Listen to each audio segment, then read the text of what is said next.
Nataka niwaambie na msikie. Na mnisikize. Na msikie vizuri.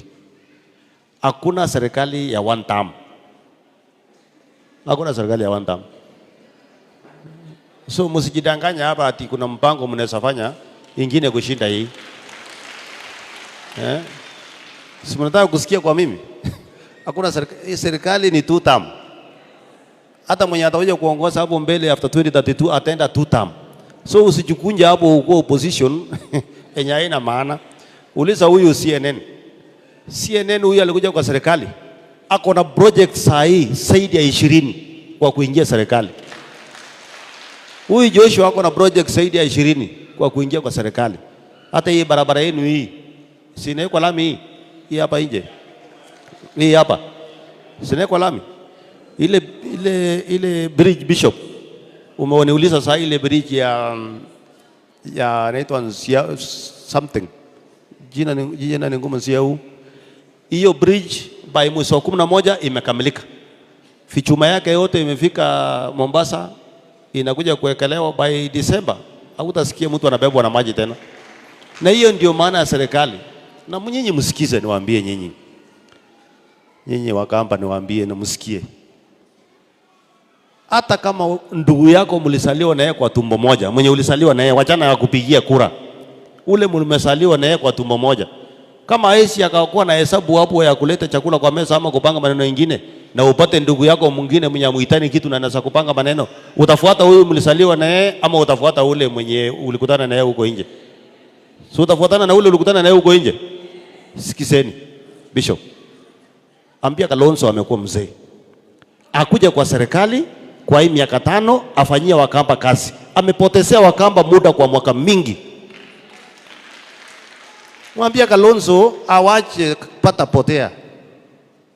Akuja hapa kama ni kupangwa hata atakuwa rais, hata pangwa akiwa nje. Sasa mimi naulize Bishop. Hata wewe ukikaa tu na upime hivi kabisa. Kuna mtu anaweza shinda William Ruto 2032? Hii 2027. Hata wewe ukipima tu hivi si tunakaa watu ya one term. Hata mimi ukiniona tu mimi hivi mimi tunakaa watu ya one term. So muache hiyo bwana. Mwambia Kalonzo yeye ni mzee sasa. Akuje kwa serikali, apange maendeleo ya Wakamba, apewe kiti hapo, apate share hapo, apange hao Wakamba. Awache kutesa Wakamba kila mwaka naenda mwaka rudi. Mko opposition, tena mwende opposition tena mwaka ingine 5. Tena mfanyiwe karata tena hapo 2032 tena mwende opposition. Hiyo ni mtu akili iko chini. Unakaa, unaona vile William alikaa nyuma ya Uhuru. Akakaa hapo akajipanga hapo akaingia. Sasa huko kwa kiwanja na watu wanacheza mpira hapa, huko kwa barabara na watu wanacheza mpira kwa kiwanja. Halafu unasema nitaruka fence niende kwa kiwanja. Utaruka fence lead. Lazima ukuje ufanye mazoezi, upewe namba ya kiwanja, ndio uambiwe sasa cheza namba fulani. Lakini wewe umekaa tu huko alafu unasema sasa mimi niwaulize hata nyinyi hata kama tuko namna gani? Can you imagine Kalonzo ati anatembea saa hii na ule mtu wa quarter term, ule mwenda wazimu. Ule mtu ni uchizi. Ule Rigiji. Wewe unaweza kubali Rigiji ati aongoze inji? Sio ni kama kuuza huu inji, ni kama kuweka inji kwa manata na kupiga. Mtu quarter term. Alishindwa kuchunga kiti ya naibu wa rais. Mimi nasikia siku hizi anatulecture maneno mingi ati yeye sijui amefanya nini, sijui amefanya nini. Wacha niwaambie. Mimi ni mmoja wa wale watu walisaidia Rigathi Gachagua akuwe naibu wa rais. Mimi namuuliza kama anadanganya. Lakini ni mwenda wazimu. Akikaa tu anataka kuiba. Akikaa tu anataka vitu mbaya, yani hataki akiulizwa maendeleo ya nchi. Hebu niwaulize. Ni lini umaisikia Rigiji akiwa naibu wa rais akisema serikali inafanya hii? Hata huyu CNN anamshinda, hata mimi namshinda. Kazi yake tu ni fitina. Watu wa Mrema, watu wasijui nini. Sijui watu wa nini. Hiyo maneno ilipitwa na wakati. Mimi nikikuja hapa Ukambani, nakuja Ukambani nikiwa kiongozi wa Kenya, tufanye ile kazi imetuleta Ukambani, tujue Wakamba ni wa Kenya, tuunganishe inji yetu, tupendane, tukae tuwe inji yenye iko na mwelekeo. Sina mna hiyo jameni. Mimi sijakuja Ukambani hapa kwa lazima kwa sababu ya kura peke yake. Nimekuja Ukambani hapa kwa sababu niko na marafiki. Hao wote ni marafiki yangu. Na huyu Elijah, huyu Mainga nani wamekuja kwetu mara mingi. Hiyo ndio inchi tunataka. Lakini ukisikia mtu anasema tu, watu wa mlima, watu wa mlima. Na mimi nataka niambie huyo Rigiji, huyo wa Munyoro, tafadhali wachana na watu wa mlima. Watu wa mlima ni watu wa Kenya. Ukienda pembe zote za Kenya hii utapata watu wa mlima. Halafu yeye anataka kulete fitina hapo na sarakasi watu wa mlima. Nataka tukuambie wewe wa Munyoro, watu wa mlima ni watu wa Kenya. Constituency yao inaitwa Kenya, watu wa mlima. Sasa unaanza kusema ati unataka tuunganishe. Unajua nilikuwa wanadanganyana na Kalonzo, lakini Kalonzo sio mbaya sana. Tuombee Mungu.